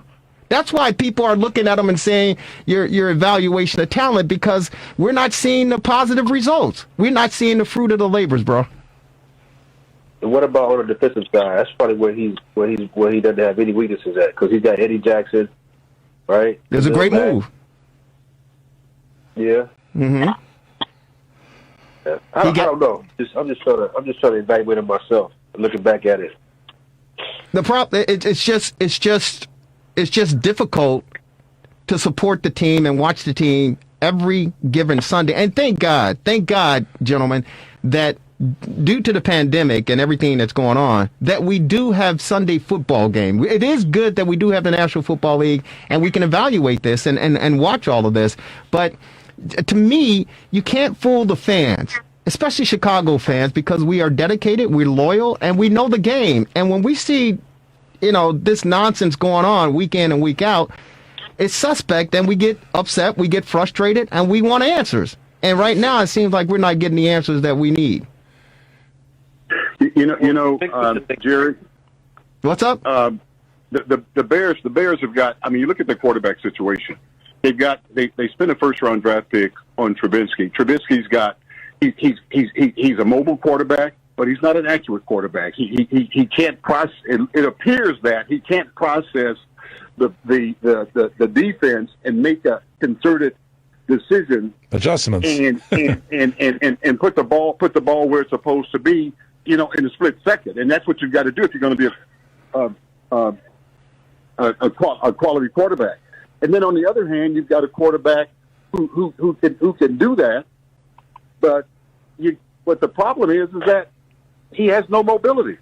And and then you compound that with an offensive line that's got all kinds of weaknesses.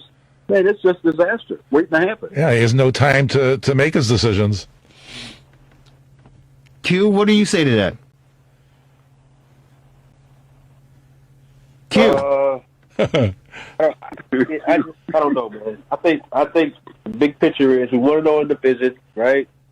We're 5-2 in the conference, and we got a big division game coming up on Monday, which is going to, show that we can't. The league is set up to be an 8-8 league anyway, right? We can't get 2 down. I know it's 3 in a row, but we still got to hold on to some hope. Like it's bumps in the road on the way to making the playoffs. It happens. So I think, like I said, man, by the time Thanksgiving come around, we got to see this team, man, hit the stride, though. We got to see the offensive man hit the stride, like seriously. Well, I hope that's right, and I hope that I hope that Thanksgiving, it's already going to be tough because we won't be able to spend it with our loved ones, and I just hope that by that time. Again, Matt Nagy and this offensive line. Now, keep in mind, we got to give them, the benefit of the doubt again that they didn't get this offensive line that's been plugged and play haven't had an opportunity to practice together. So let's hope that this week gives them enough time to get some type of unity, get some type of cohesiveness, and let's see what happens next Monday night against the Minnesota Vikings. And, Jerry, that's their only game before Thanksgiving because then they have a week off. Yeah. So did you guys notice the press conference, the Nagy, that the lights went out? I thought that was quite appropriate. Yeah. I think they actually discovered a new weapon, Barcavius Mingo. That was a great secret weapon today. I wanted to mention that. Yeah, but unfortunately, that fake punt. Yeah, that was. I'm not a fan of trick plays because when you have to start running the trick plays, you're desperate. Yeah, you're certainly desperate. Q, anything else before we let you go, brother? Nah, I'm good, man. I appreciate it, man. I miss you guys, man. I'm trying to get on next Sunday too. Yeah. Well, hey, man, let's do it. I mean, the important thing is for us to be the safe and well, and just make sure everybody is good. The family, everybody's okay. Yeah. Everybody's well. All right, brother. We miss you. We love you, and stay safe. And we'll talk to you next week. We'll do a pregame perspective as far as that Monday night football game against the Minnesota Vikings. All right, Q. All right, cool, man. I appreciate it, Jeff. Okay, you're the best, brother. Quentin Demps on our TR60 hotline. Hey, Bruce, man, it's, again, I don't know if you heard me, go on my rant because I always get on the soapbox, but I said, even though this offensive line didn't get an opportunity to practice this past week, and they really aren't familiar, because it takes in general, and it takes a few games for the line to develop that it's like a dance partner. It takes you a little while before you know how the other guy is going to react and who's going to do what.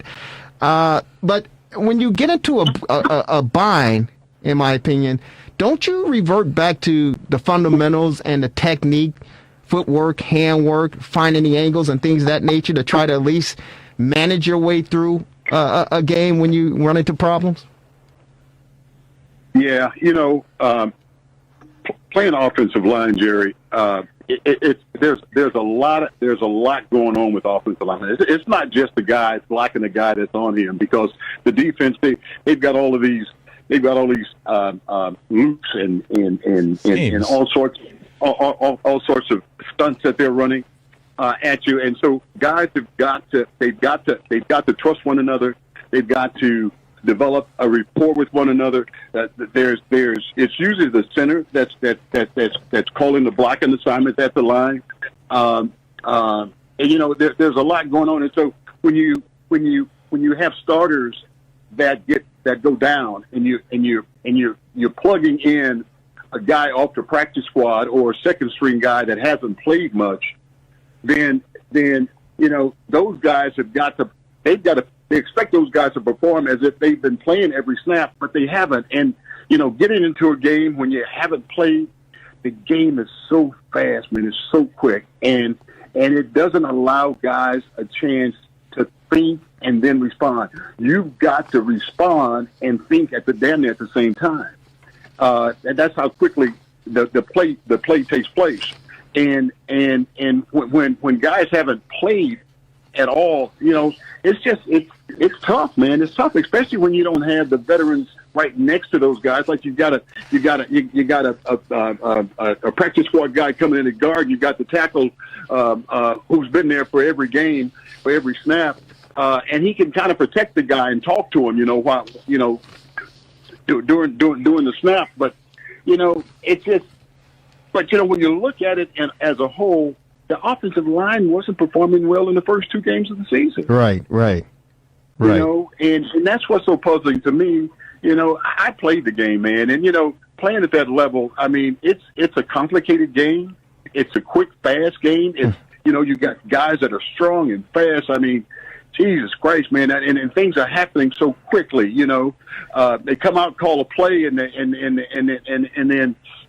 they get to the line of scrimmage. The defense lines up in one set, and then they're switching, and the linebackers are switching, and your safeties are coming. It's just a lot going on, and they've got to process that stuff really quick. That's why I always say that to play professional football, you've got to be a really smart player. Right. You got, one thing to be strong and fast and all that, but if you don't have a brain that can operate on a snap, on a split second snap, then you know what, you can't play that game. You can't play in that league. Yeah. It's a tough league to play in, man. Hey, man. And it's find players to be able to do that. Well, you know what? And I'm glad that you said that, because I think a lot of people, don't really convey the message that's really going on out there, because it's first of all, it's definitely a violent sport. There's no question about it. And that's one reason why I love it. And I say it's the greatest sport on the planet, is the fact that, Bruce, in order to play at that level, you have to be very skilled and very talented, but you have to be in top shape physically and mentally, because if you're not top condition and physically and mentally, you have one lapse, and that could be the end of your career. And you've got to practice and prepare yourself week in and week out, because, like you said, any given play, it's a game of inches. And if you make a mistake, if you fall asleep, it can cost you big time, brother. Well, I agree with that, Bruce and Jerry. Yeah. The intelligence, the good teams seem to make adjustments, and they're able to make them quickly, particularly the leaders of the offense and the defense. You see them able to see where the opening is in offense and then plug the gap quickly on defense. And I don't see the Bears able to do that. And that's a good question. That's a good point, Bruce, is the fact that, and I was joking, lightheartedly as far as with Q, what are they watching in film? Because we're lay people, we're the media, we're the fans, and we're watching the game and go, why didn't that knucklehead not pick up the block there? Why did he drop that pass? Or why was that ball intercepted? But playing the game at that level, there are a lot of little things that have taken place on that play, because there's so many things going on. It's organized chaos. So you understand that. But when they're watching the film, man, during the week, like they're going to watch the film of this game, and Nagy said, hey, we got to watch the film. What are they taking away from that film and trying to apply the next week so that those same mistakes, like the 60-plus penalties that they have to lead the league, won't happen week in and week out? What are they doing in adjusting, doing film study to better prepare themselves for the game the upcoming week? What are they doing in film studies? Oh, man, Not enough. Right. It all depends. It all depends. And here's a scenario. The Bears, like all these NFL teams, they have a system, and they select players, and they select players that they think would fit perfectly in their system and run the types of schemes that they want to run. And then players get there, and you get into a game situation, and things don't click right. And they don't make the right decision. And we as fans, we're looking at it from afar, from a television set, and said, you know what? Why didn't the running back make that cut to the right? There was a hole open there. Right. The game is moving so fast. I mean, that running back, he can't see what we can see because we can see it all before it happens.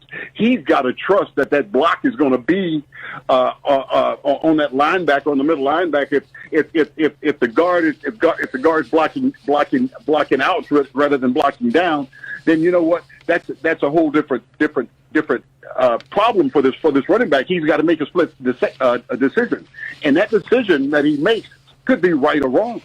Could be right or wrong on any given play. And then if it's a wrong decision, then you know what? It could be a fumble. It could be a 1 yard loss when you got a half a yard to get a first down to keep the clock going. All these things happen, man. There's so many things that happen in a game, and but it's just unfortunate, man. I tell you, I was sick today watching the offense play. I think the defense played one hell of a game. They always do. I mean, some games they don't stop the run when we want them to stop the run. But overall, when you go back and look at the game, the defense they're consistently good. Consistently good. There are a number of teams. 95% of the teams in the league would love to have Bears defense. Even with some of the breakdowns that they have, they would love to have that Bears defense. But the defense can't continue to do the things they do and the offense not carry their load. And that's, I don't know if it's fixable this season.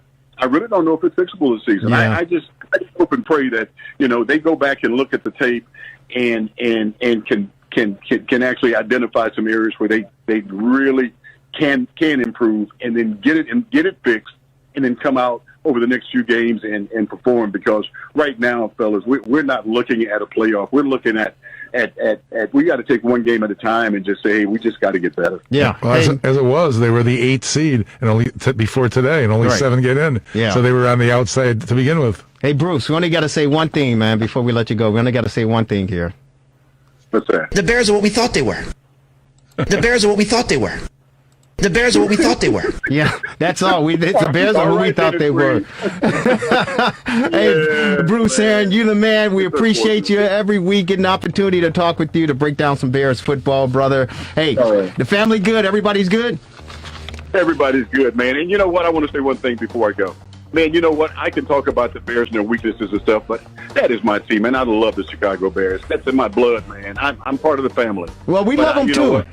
We love them too. Yeah, I know, man. And the reason why we do what we do is because we hate seeing them play bad. Yeah, that's it.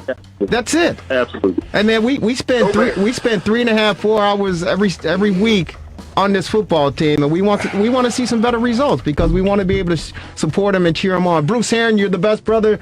Stay safe, and we'll talk to you next Sunday, man. All right, bud. Looking forward to it. He's the best in the business, ladies and gentlemen. Number 51 in the program, number 1 in your heart. He's Bruce Aaron, former Chicago Bear outside linebacker. Closing thoughts, Marvelous? It was really good to hear from Dennis Green again there with that audio. That brings back memories. But, again, we won't have a game to review next Sunday. We'll just be previewing the Minnesota game. But Yeah, it should be interesting. Hopefully, they'll be making some adjustments looking at the film. Yeah, hopefully they'll be making some adjustment. Thanks to the marvelous one, Dan Marver, and of course our esteemed producer, the fabulous one. He is Devin Tingle. Folks, if you miss any portion of the broadcast, obviously we're streaming live on Facebook. Check us out on YouTube, and of course, Comcast Access on Wednesday, 7 p.m. in the northern suburbs, channel 17, channel 19, channel 35 at 7 p.m. Have a great rest of your Sunday. Enjoy the weather. Get out there and rake some leaves, whatever you have to do. Be safe. We'll talk to you next week.